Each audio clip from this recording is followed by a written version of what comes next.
Okay, so here we are in a new gym. We're in Pattaya, in James Gym, which is a new one. Never been here before. But the reason why I'm coming in for is because I saw the different equipment, the good equipment that they have. Now, you know, when you go to another gym and it's got better equipment, it is worth traveling there because, you know, you want the best, you want to train with the best. And sometimes just a different variety to your training can allow you to hit different parts of the muscle that you're not used to training with.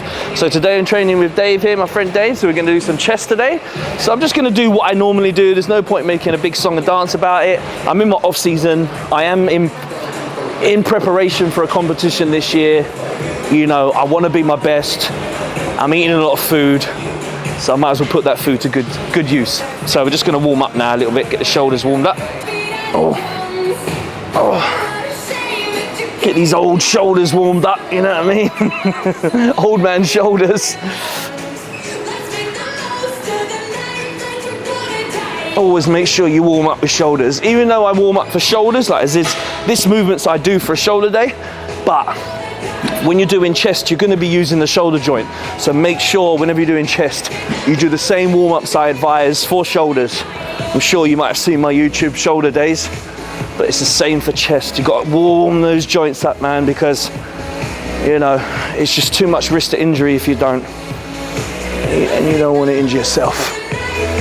It's no good. Yeah, so this is a good machine, man. I love this machine. Anyone that used hammer strength machine before, they'll know that the incline machine is probably one of the best. And I always like to start with incline.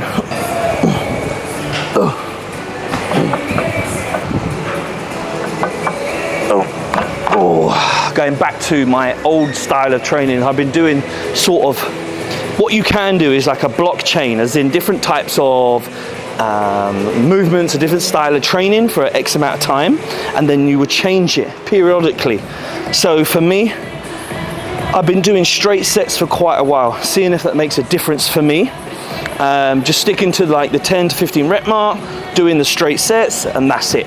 But now I'm going into my old style, which I know works for me best, and it is more intensifies in the workout, chucking them in, allowing my body to adapt to the new style of training again. Because if you do the same style of training long term, your body gets resilient to it. So it's always best to change up the training every 3 to 6 months, the style of training, increase the intensity by doing intensifiers. Don't just stick to one set thing for too long a time, because it's not going to be beneficial long term.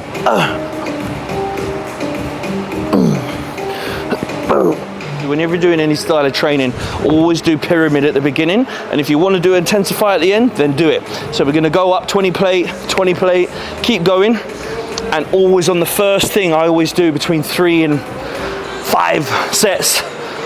Wouldn't really count them all as a working set, but it goes up. Let that body get warm, let the joints get warm, and then after that you won't need to do so many warm-ups. You just need to do one tester set if it's a new machine. This is all new machines, so I have to try it all out and do a set. There's a warm-up set, tester set, whatever you want to call it, then go in for your straight working. Don't waste your time every machine doing 3, 4, 5, 6 sets. It's not worth it. This is the first working at least. You know, it's a certain weight that I know is going to be a working set. I'm aiming for 15. Always go for the 15 rep range. But at the end of this, I am going to do a drop set. I like to do a drop set on my first exercise now, because like I say, I like to do intensifiers, and each week now I've got to try to beat what I did last week. Not as in always weight, but just intensifying that movement. So to cause a response each week.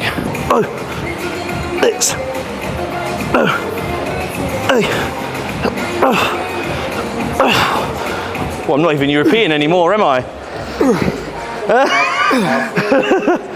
Come on. My jeans are European. Let's go. Good. Wow. See? It's all about progression. Whether it be weight, whether it be reps, or whether it be just be intensifying it. Progress and progression and progressive overload doesn't always mean more weight. People get confused with that. They think, I need to lift heavier. I got a logbook. Throw your logbook away yeah, and know what you did, and make sure you do the maximum effort. It doesn't matter. If you come in, the body, the muscle don't know if it's 50 kg or 80 kg. All it knows is that was hard, okay? So take away the thought pattern of thinking that weight is the only thing that matters. You might be tired, you might not have ate as much. So long as you come in and do as much as you can, you're gonna get the same stimulus. Just do as much as you can.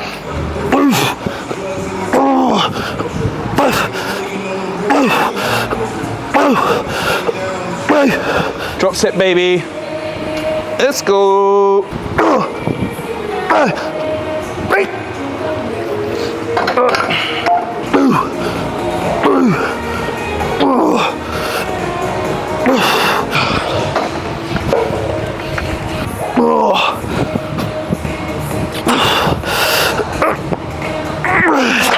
Last one.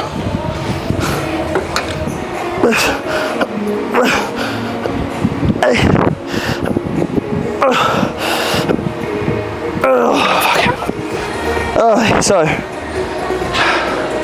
just did my drop set there, and where I can get better and progress in this movement is I got 6, 6, 6, 10. So if people want to wonder how do I progress, you can lift with weight, pyramiding up until a weight that you want to, then you drop set. Now that drop set, like I said, I just got 6, 6, 10. You can then get 10, 8, 6 or whatever. As long as those numbers and reps are going up with that same weight, you're making progress. It's not always about weight. We're not trying to get stronger.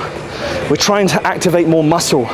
And in the process of doing that, yes, the weight will increase slowly, but intensify it first and increase weight slowly when you can. I mean, there's no point of just your main goal is I need to lift as heavy as possible.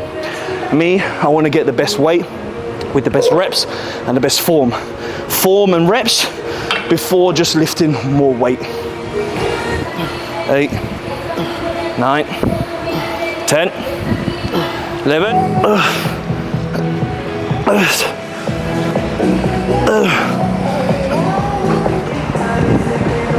Oh, that's good.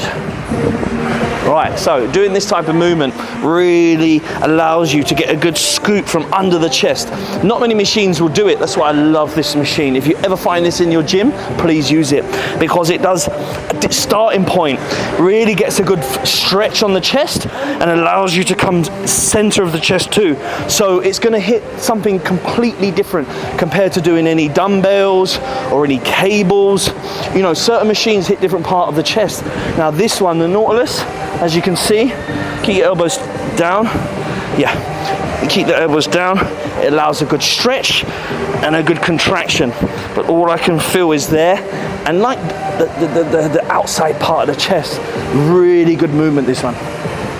And whenever you're doing chest, you don't want to just do one kind of incline or just flat. You need to be doing all of that chest. For me, I like to work from the top and work my way down. So we're starting with incline.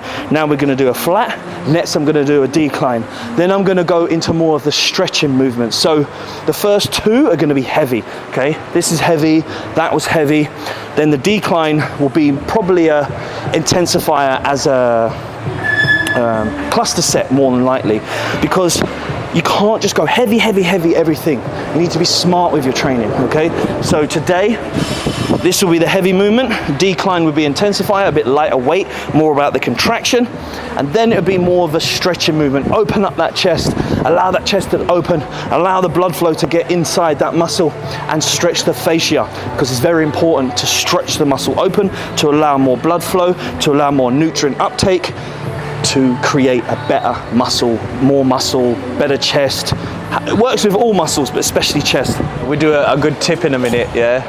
You know, when like I do an Instagram reel, it's like 3 tips to getting a good chest. Yeah. First one, don't listen to the guy that has no fucking chest. Yeah. Hey, here we go. Move. Oh, 8, 9, 10. 1, 2, Okay. Work, work, work. Let me see you work, work, work, work, work. Oh. That's what I do. Now, some of you might see this workout and think, wow, he's not lifting a lot of weight. But trust me, doing a cluster set like this, 10 reps, 10-second break, 10 reps, 10 reps, the body doesn't recognize the 10-second break. All it knows is just done 30 reps. Now, 30 reps with, 40 kilo aside, doesn't seem a lot, but trust me, it's not easy. I just pressed them heavyweight. That was a struggle. So if you're trying to intensify, do a cluster set for chest.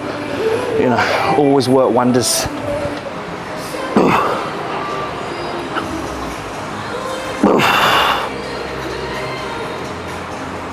Whenever you're doing any chest movements like what we've been doing today, heavy compounds, then more intensifiers, and then more stretching. So now we're going into the more stretching movements to open that fascia, to allow more blood flow in, to allow the more uptake of nutrients. And this is how you should do it. Do the heavier stuff first, then the more intensifiers, then the stretching. You're gonna get more out of it. Last one on this one, yeah? Now I'm doing front press. Now, I don't always design this for people, but what I like to do on my chest day is I like to finish off with a front raiser, because you've activated chest and you've activated this area, so you might as well just kind of get some blood flow in there. So it's like I do have a shoulder day, so I end up activating my front delt on my shoulder day, but I also like to do on my chest day one front delt, and I will be doing one tricep, because you've activated these in the pressing, so you might as well just get a bit of blood in there, get something from it. This is another way of doing front press. I like to do a reverse front press because it activates more of just where I'm trying to hit, whereas if you used to sit back the other way, it's hitting more of all of the shoulder, which I'm not trying to do. I'm just trying to do front delt here. The trick is lean forward, but not too far forward. You want to be able to just hit the front press. So as you can see what I do here, look, you'll see 1, 2, 3, 4, 30. And as it's my chest day, I don't like to do too much weight on this day, on the shoulder. I do more weight on the chest. This is going to be a lighter weight, but a bit more reps, a bit more flow to the muscle, a bit more blood flow to the muscle. This is what I'm trying to do. As it's been activated, I might as well just use it. But I'll save the heavy stuff for the shoulder day.